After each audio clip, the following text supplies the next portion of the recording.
Hello students, welcome to this video class. This is a class of Sem-VI English Honours. Today we will look at post-colonial theory and our particular topic will be the psychology of racism and colonial dominance with reference to Frantz Fanon's critical thoughts. At the onset, one might ask, why Fanon? Why Fanon is so important? I should say we should go back to Fanon to understand many of the things that are happening around the world in today. And apart from his pure theoretical contributions to the field of post-colonial criticism, Frantz Fanon inspired certain thoughts, political philosophy, and liberation movements, which are important to understand in the context of today's globalization. If you look at Fanon's theoretical contributions, which will be extremely important because many of those ideas of Fanon later inspired and informed more recent post-colonial critics, including Edward Said, Gayatri Spivak, and Watiyungu, and many others. Apart from this theoretical contributions, Fanon inspired liberation movements in Africa, and he acted quite vigorously against the colonial dominance in the Caribbean and in Africa in general, and thereby he becomes an icon of liberation movements. So if you look at this particular points why Fanon is important, I will ask you to write down. First of all, he is relevant in the way he reformulated and challenged many of the critical foundations of Western thoughts, including those of Karl Marx, though he was sometimes, many critics actually regard him as a Marxist, but still he had critical differences with Marxism in many ways, and Freud and philosopher like Hegel, the way he reformulated and very often challenged the Western critical hegemony.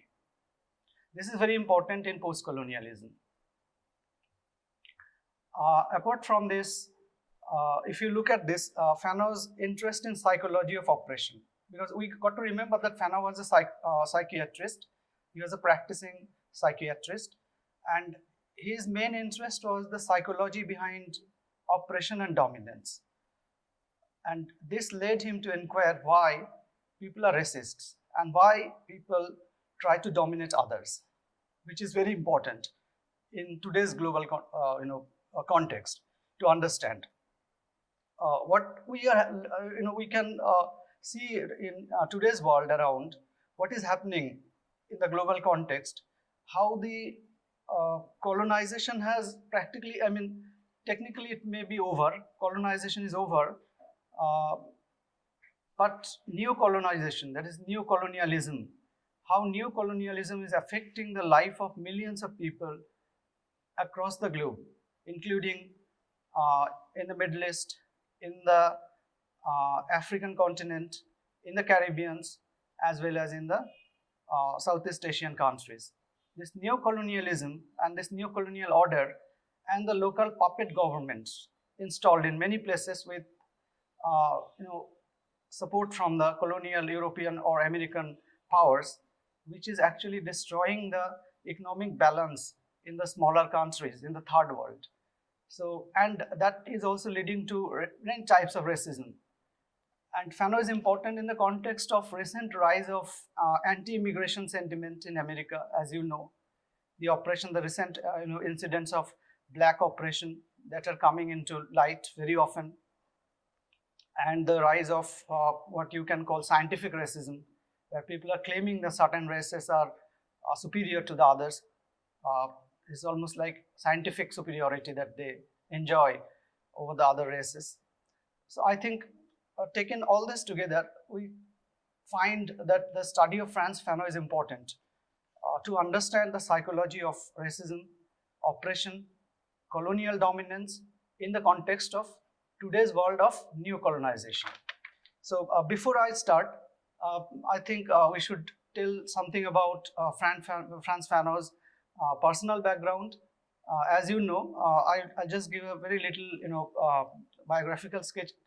It's a very little, outline of Frantz Fanon's personal life, which will help you to understand his background, to understand his thoughts as well. So Fanon was born in Martinique, in the island of Martinique in the Caribbean, uh, which was under the French colonial rule in 1925.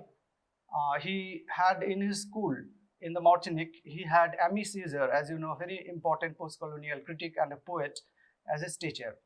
Later, he moved to France at the University of Lyons, where he studied psychology at the Department of Psychology at the University of Lyons, where his doctoral research thesis was rejected on the basis that it was too controversial. Uh, Thereafter, he came back to Martinique. He joined the French Free Forces fighting against the fascists, and he experienced a first-hand impact of racism, how there was deep racism even in the ranks of the French army. He had a very first-hand knowledge, and from there he became quite, active as a thinker against racism and dominance. And later he published his thesis, which was supposed to be for his doctoral degree, which was rejected. He published it as a book in 1952 as Black Skin, White Masks. As you understand the title, Black Skin, that is referring to the black people, the Negroes, so-called Negroes, and White Masks, that is their adoption of the European culture, how they adopt the European culture, language, and everything, and thereby they forget their own heritage, their own culture, their own language, their own identity, which Fanon actually calls a psycho-existential crisis. For the black people, for the Negroes, this becomes a psycho-existential crisis. This is very important. This is a Fanonian phrase. You can write it down, psycho-existential crisis. Okay. So, as you know, Fanon had a deep, interest in psychology of oppression, and his areas of interests are quite wide, all of which we cannot discuss in a single class. So I have selected a few areas of Fanon's critical thoughts, which we will be discussing in this class, and I will tell you which of these we will discuss in detail and which of these we will discuss in later classes, because we cannot discuss all this in one class in the single hour of time. We cannot. So please write down. The first thing that we will look at is Fanon's criticism of what is called ethnopsychiatry. Now, what is ethnopsychiatry? Ethnopsychiatry is a psychological study or a study of the psychology of the colonial people, which is done by the European psychologists. Okay, so ethnopsychiatry is the study of the psychology of colonial people done by the European psychologists, and how Fanon is critical about this European study of colonial psychology. We will look at this in detail in this class. And Fanon's criticism of George Wilhelm Hegel's master-slave dialectic. We will look at this in detail in this class. And psychology of dominance, oppression, violence in the context of French colonization of Algeria. Okay, this will be important for our discussion in this class. And political philosophy of anti-colonial movement and independence. Okay, political philosophy of anti-colonial movement and independence, which for Fanon has three separate stages of development. Okay, we will look at this in detail, and the scope and negative impact of cultural nationalism, which is very important in today's context. Even in India, we find that there is a claim of reclaiming cultural nationalism. Why cultural nationalism is important in the context of anti-colonial movement, but cultural nationalism at the same time can become a danger. It can negatively impact the internal balance or harmony within a nation. Okay, so Fanon was all critical about, though he was aware that this is important, but at the same time, cultural nationalism can be quite negative and a danger for any nation. Okay, we will look at this. Scope and negative impact of cultural nationalism. Okay, and last of all, a thing that we will discuss, but we will leave it for the next class for detailed discussion, is Fanon's ideas of positive role of violence. Okay, which may shock many, because how you can actually, this seems quite like, glorifying violence, which is quite something, seems like quite awkward. Now, how you can glorify violence? But Fanon was very sure about this, the positive role of violence in the context of anti-colonial struggle. Okay, so we will look at this definitely, but we will leave it for the next class. Okay, and this one, the last thought, created a lot of controversy. This positive role of violence. Okay. We will discuss Fanon with reference to his major critical texts, of which, as I told you, one, Black Skin, White Masks, The Wretched of the Earth, and Towards an African Revolution.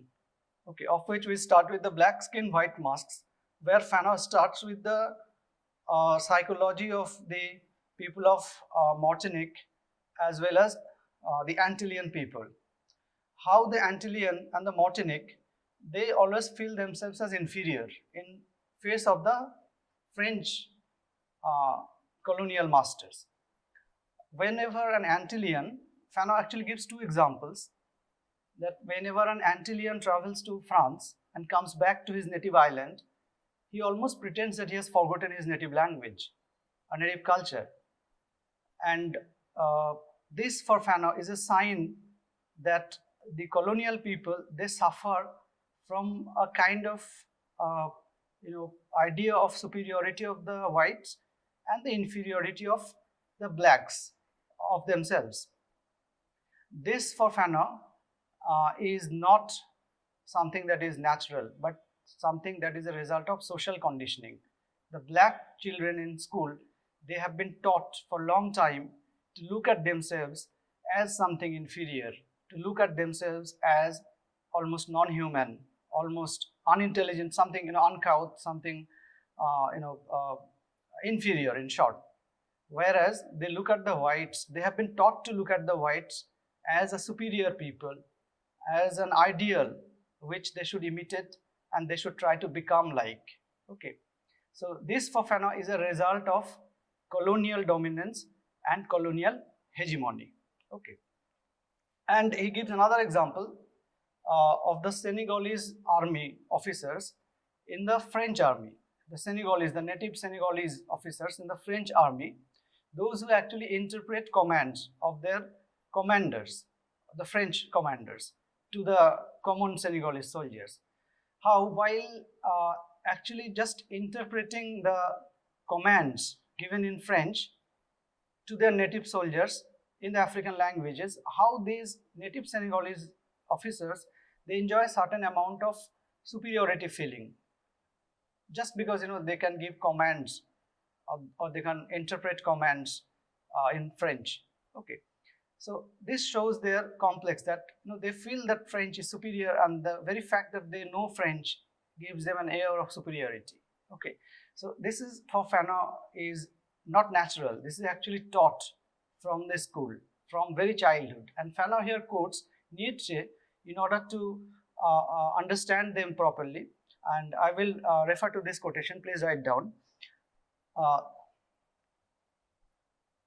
Man's misfortune, Nietzsche once said, is that he was once a child.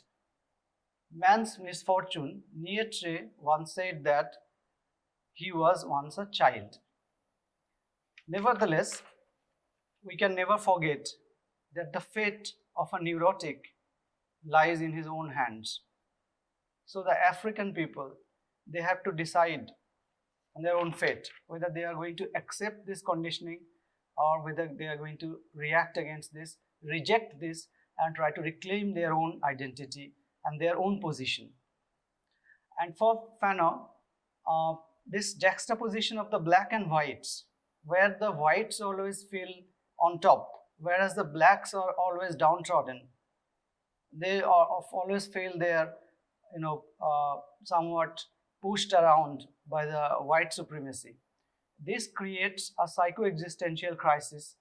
And to quote Fanon, please write down, this is from the Black Skin, White Masks, the juxtaposition of the black races and the white, the juxtaposition of the black races and the whites has resulted in a massive psycho-existential complex.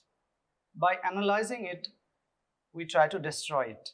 So, not Fanon's aim is not just a theoretical ivory tower discussion of the complex of this, black-white problems, but actually this is quite active, that he wants to destroy this imbalance, this psycho-existential crisis. He wants to destroy and to create a new order.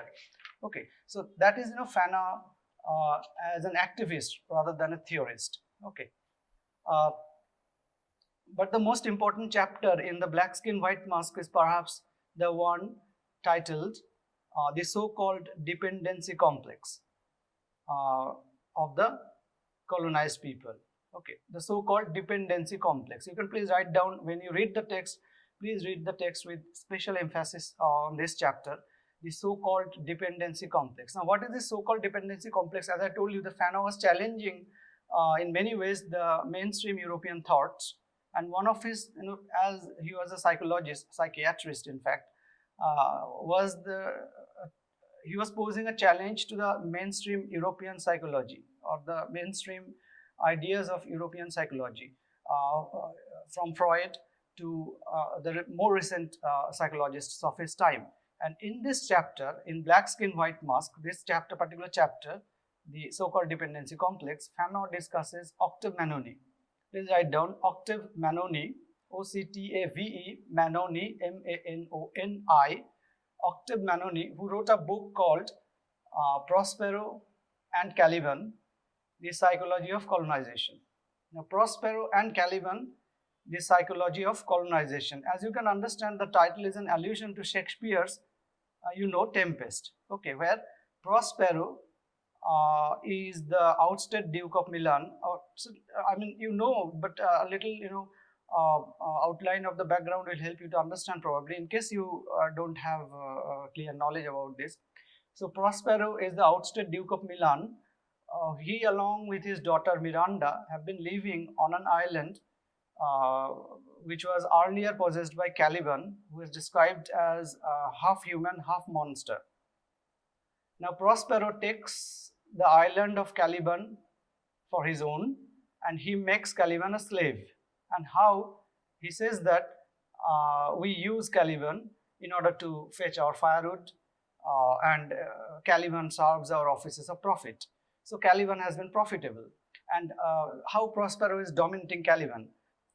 And we got to remember here, if you look at the title, the name Caliban, the name Caliban is actually seems to be an anagram of cannibal. Okay, cannibal means man-eating man. Okay, as you know. And this is a French word, Spanish word. Cannibal is actually a word of Spanish origin. You got to remember the word originated from the word Carib, which actually referred to the Antillean or the Caribbean people. Okay, so from Carib to Canib to cannibal. Okay, and Shakespeare used the name Caliban, which reminds you of cannibal. So this is quite evident that Shakespeare is probably referring to the black people who were, for the Europeans during Shakespeare's time, 17th century. They were quite mysterious, and there were a lot of legends about man-eating monsters in Africa or in the Caribbeans. Okay.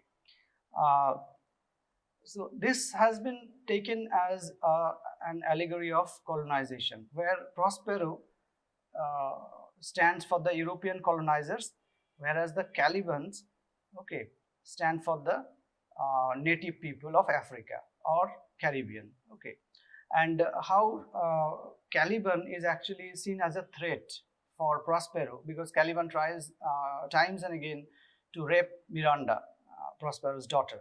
So as a threat, at the same time a slave who has been profitable, dangerous, okay, half man, half monster.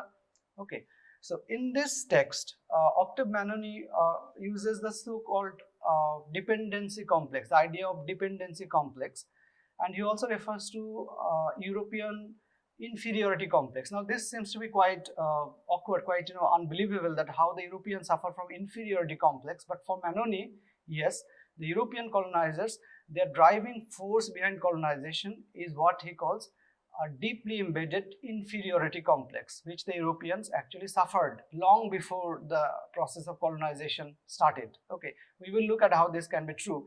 It seems quite impossible that the white Europeans suffering from inferiority complex, but we will look at this later. The first idea that he uses is the dependency complex.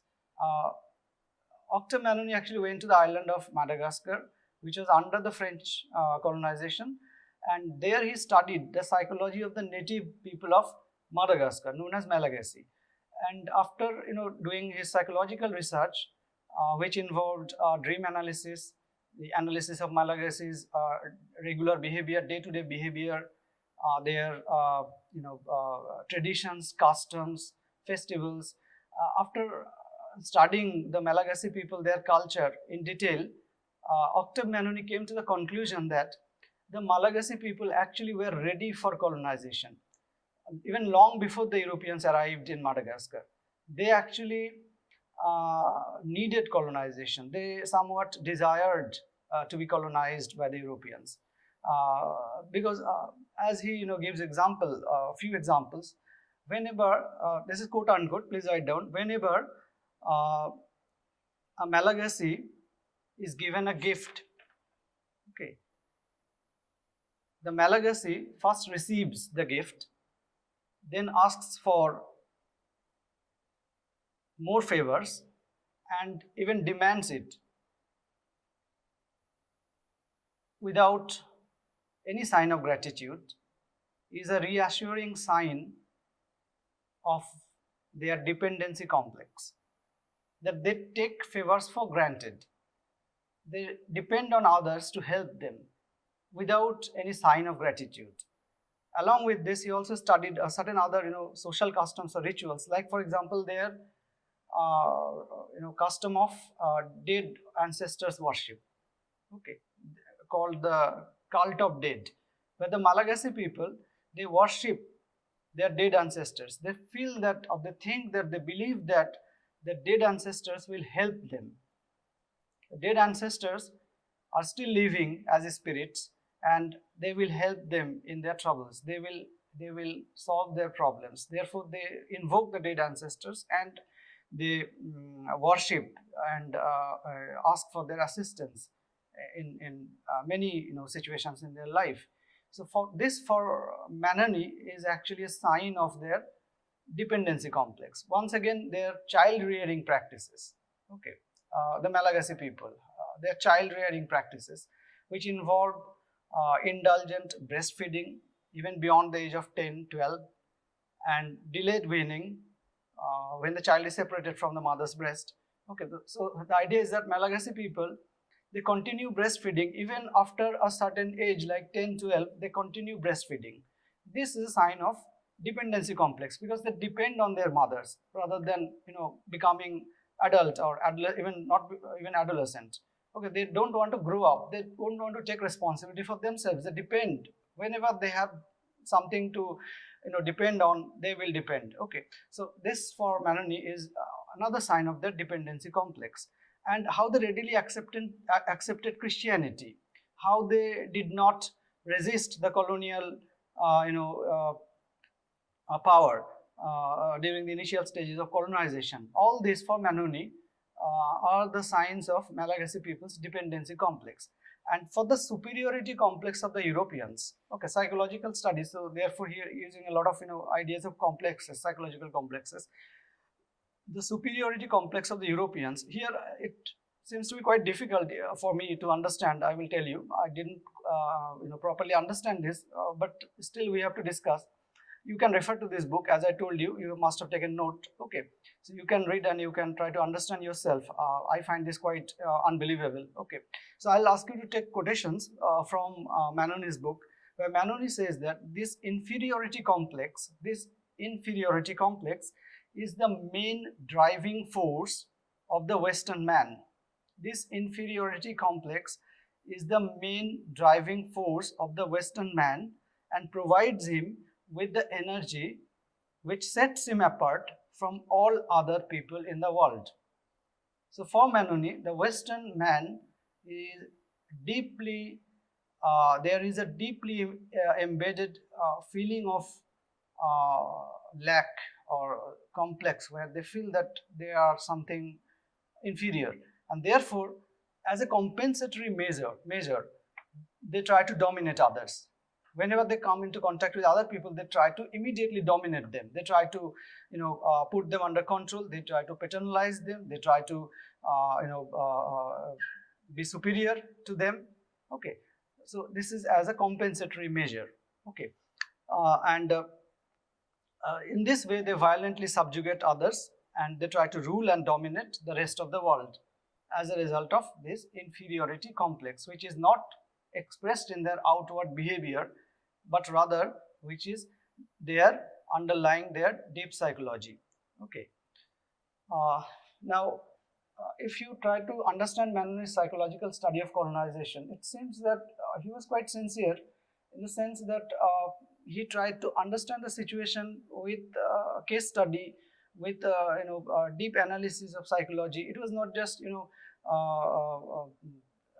hollow claim of something, but he tried to establish with logic, with study, and with test method. Okay, so therefore it seems that he was quite sincere in his studies, but still seems that he was actually suffering from what you call Eurocentrism. He was looking at other races, other people from his European glass, or through his European glass. Okay, he was not above the Eurocentrism in his intellectual orientation.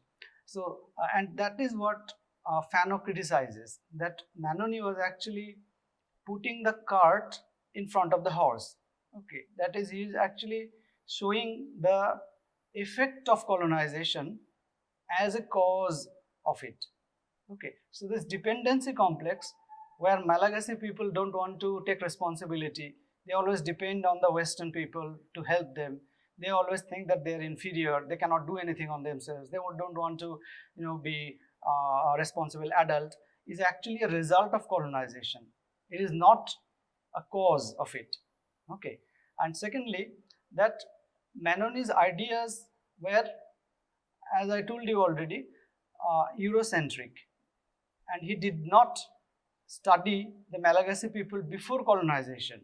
So whatever he studied about the Malagasy people were done after colonization. So how did Manoni know that these complexes were present in the Malagasy people even before colonization? And very importantly, quote unquote, please take down this quotation, as Manoni claims that the psychological conditions, please write down, the psychological conditions that led to the colonization were present in the respective groups even long before the process of colonization started. In a way to say that the Europeans or the colonized people, they were already psychologically oriented for the Europeans to dominate, and for the colonized people, for the native people, to be dominated by others. Okay. Now, how did this is a question that Fanon asks Manoni. How did you know? How do you know that the Malagasy people are already suffering from dependency complex? Because your study was done after colonization, not before. Okay, so I think this is a very critical dialogue that Fanon actually initiates with Western psychology. Okay, now therefore we can say that Fanon's contribution is in many ways how he actually challenges the Western intellectual hegemony. He even questions Freud. We will come to that if we have time enough.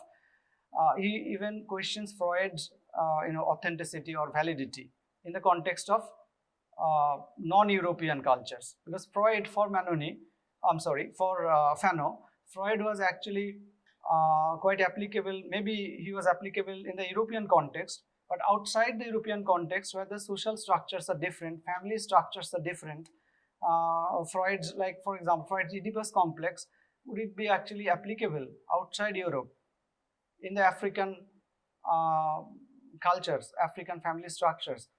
That is a question that he asks. We will look at it later on if we have time enough. Okay. Uh, from there, uh, Fanon comes to the question of European philosophy. And there is a chapter in this book, Black Skin, White Mask, which is called Hegel and the question of slavery. Okay, so something like Hegel's philosophy. He deals with Hegelian idea of master-slave, Hegelian master-slave dialectic. I think you all know Hegel. He was a philosopher, George Wilhelm Hegel, and he is one of the most influential philosophers in Europe. And in Hegel's master-slave dialectics, where Hegel tries to understand the psychology of dominance as well as the psychology of slavery. Okay, but Hegelian ideas are found in the book called The Phenomenology of Mind. Please write down. This is an important book. You can refer to this later on. The Phenomenology of Mind, where Hegel discusses the master-slave dialectic. Okay. Now, this book I think will be very difficult for anyone to understand outside the Department of Philosophy. We are not from the Department of Philosophy, and even a student of philosophy will find this book quite difficult to understand, because Hegelian language, as you know, is quite cryptic, and the particular text is full of so many linguistic maneuverings and so many symbolic use of words, and almost like poetic philosophy, which may be very difficult for anyone for us to understand. So there is a translation which is provided by, you can write down, Alexander Quaves, in which Alexander Quaves tries to understand the Hegelian master-slave dialectic. And this book by Alexander Quaves actually has been very influential. It influenced many of the philosophers later to understand Hegel properly. In Hegel's master-slave dialectic, as Hegel discusses it, who is a master and who is a slave?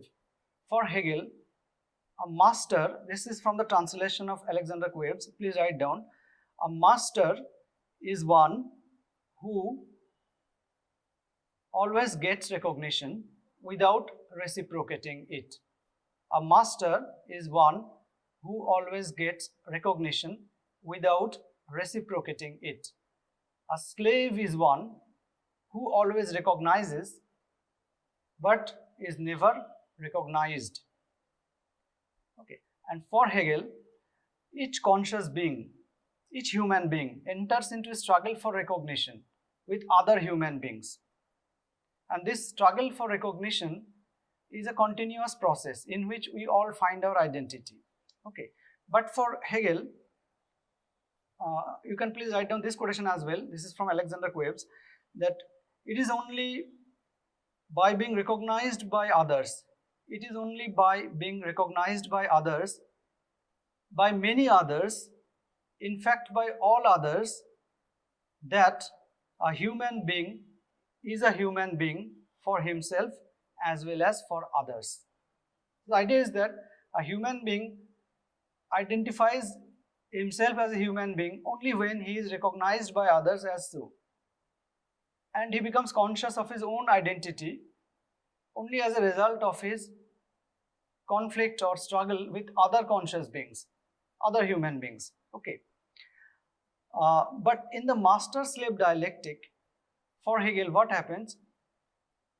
Though the master never recognizes but is always getting recognition, and the slave always recognizes but never gets recognition, ultimate victor, who is the ultimate victor in this struggle? For Hegel, the ultimate victor is the slave, because the slave transforms materials by his labor, and by transforming materials by his active labor and by his continuous efforts, the slave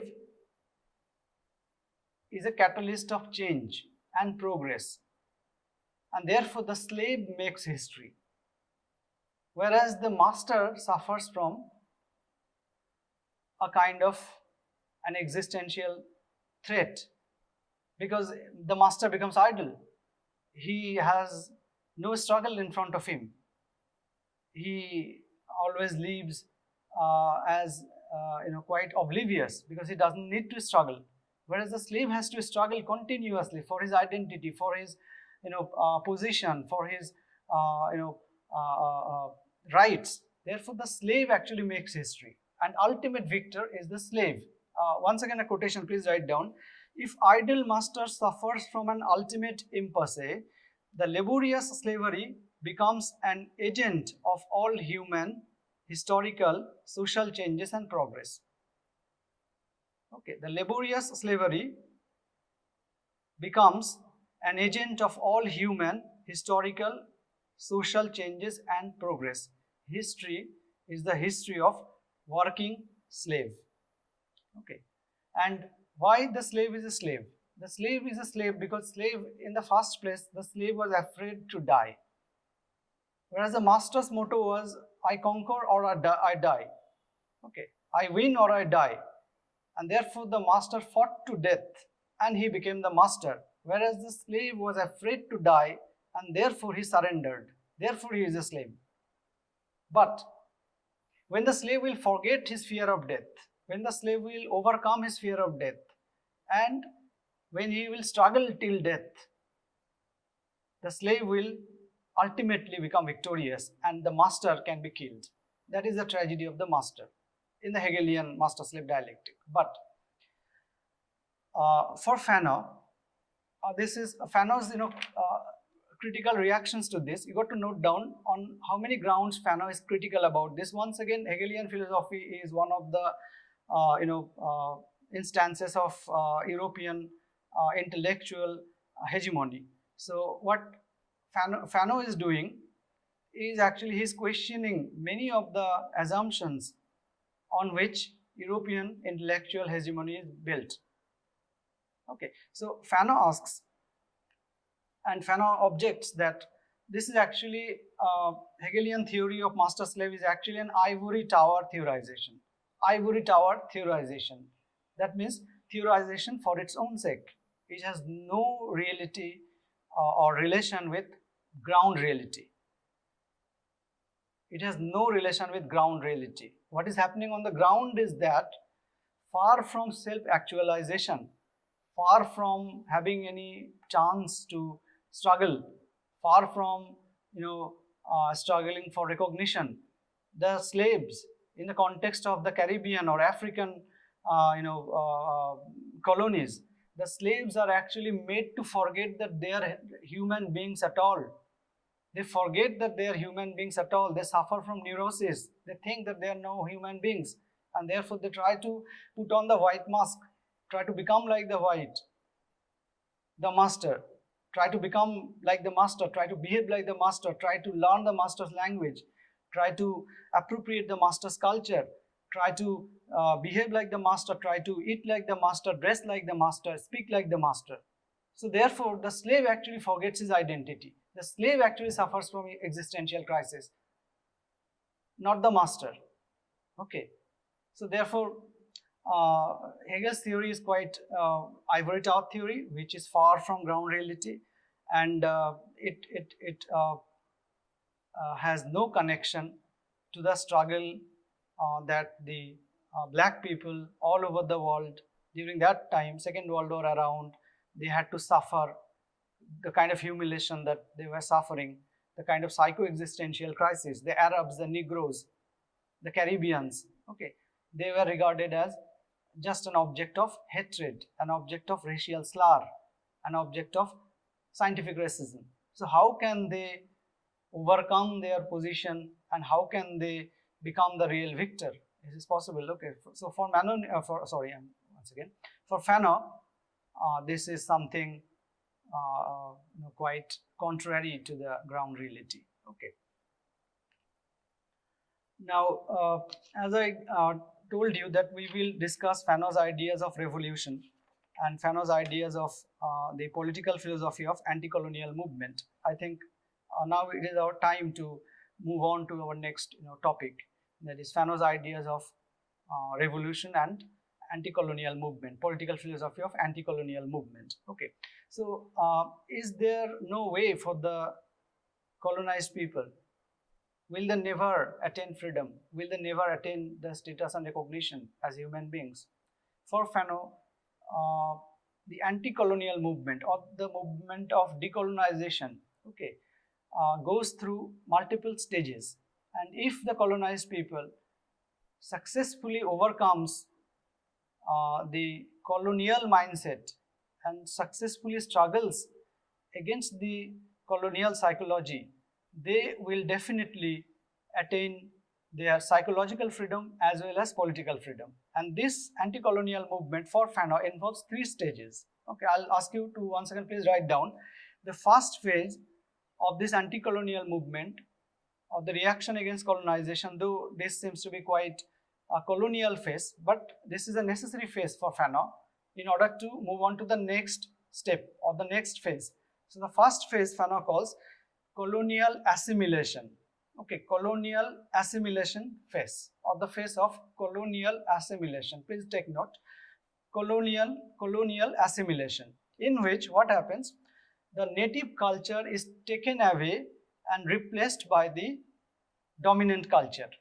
Okay, the native people are made to forget their own culture, and their culture, their language, their traditions are replaced by those of the colonial masters. Okay, and the native people are made to forget their own language, and they try to speak or they try to mimic their colonial master, speak in the language of their colonial master. Okay, so the natives in this phase, colonial assimilation, the natives will try to imitate their masters. Okay, they try to lose their identity in the European identity. Okay, but this will fail. For Fanon, this will never succeed, because the colonizers, the masters, will never accept the natives as having equal prestige or position or equal, status like themselves. They will never accept. They will always look at the natives as the bloody native. So this phase of colonial assimilation will fail, and it will lead to the second phase, which Fanon calls disturbance phase, the phase of disturbance. Okay, in which the colonial people will become politicized. Now they will understand that they need to claim for their rights, they need to agitate for their human rights and their political rights. So they will become more and more politicized, and they will now, as a reaction, they will reject the European culture, they will reject the European hegemony, and they will try to reclaim their own traditions, their own culture. They will fall back to their own heritage, their own past, their own history, and they will try to glorify their past. Okay, so they will reclaim the local cultures, they will reclaim their lost heritages, or at least try to reclaim their lost heritages. Okay, a very important element or component of this second phase, that is the phase of disturbance, okay, is the element of cultural nationalism. Okay, and Fanon discusses it in the chapter called on national culture, in the wretched of the earth, on national culture. Okay, now when the native people will search for their pre-colonial past, they will try to formulate some kind of cultural identity as a counter narrative against the European or the colonial cultural hegemony. And in doing so, what they will do or they may do is that sometimes there is the danger that they will try to, because the native people in Africa, in any countries, in Ghana or in Kenya or in Algeria or in Senegal or in South Africa or any of these African countries or in the Caribbean countries, they have multiple ethnicities, multiple languages, multiple cultural traditions among themselves. They are diverse. So what happened, one culture will naturally get a supremacy over the other forms of native culture. So that may lead to a destruction of internal diversities, internal balance of many cultures. Okay, that may lead to the supremacy of one culture against the other forms of native culture. That for Fanon is a danger. And secondly, as a natural consequence to this, it may lead to what Fanon calls xenophobia.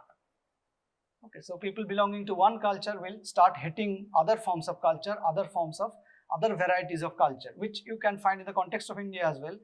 Cultural nationalism, how one particular culture, one particular religion, one particular language, many people are claiming to be the Indian culture. This is the Indian identity. This is the Indian religion. This is the Indian language, at the cost of many other cultural varieties that India has internally.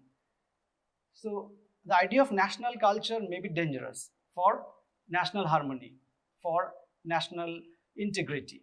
So, but this is important, that you have to fight the colonial culture. You have to reclaim your own culture, but with a caution.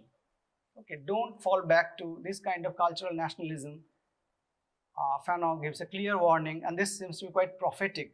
Don't fall back to this kind of cultural nationalism, which involves the supremacy of one culture against many varieties of different native cultures. Okay, so I think this is extremely important in the context of today's globalization, or the situation that we can see in many countries. Okay, racial hatred against each other, kind of internal conflicts, kind of communal clashes that we can see. Okay, so Fanon is important. That is why I said that Fanon is extremely important to understand. Okay, and now from this second phase, that is the disturbance phase, now Fanon comes to the ultimate phase of colonial struggle, the last phase of colonial struggle, which Fanon calls the fighting phase. Okay, now the native people, after realizing that cultural nationalism has not been enough, they will start to take up arms, and they will violently resist and protest against the colonial military, colonial forces and colonial occupation, and they will try to uproot the colonial dominance with arms. This phase Fanon calls the fighting phase. Okay, they try to destroy the colonial people in a bloody struggle. Okay, and Fanon calls this revolutionary violence. For Fanon, this is an important phase. Without revolutionary violence, freedom struggle cannot be successful. And in a conference of the African Association of the Black People, Fanon claimed that, quote unquote, you can write down, if Africa is to be free, Africa must not beg. Freedom will come not without violence. Okay, now this has been translated by many European translators, because Fanon wrote in French and it was translated in many languages, as Fanon's ideas of what he calls cleansing property of violence. That he was glorifying violence, he was talking about cathartic violence, he was talking about the positive effects of violence.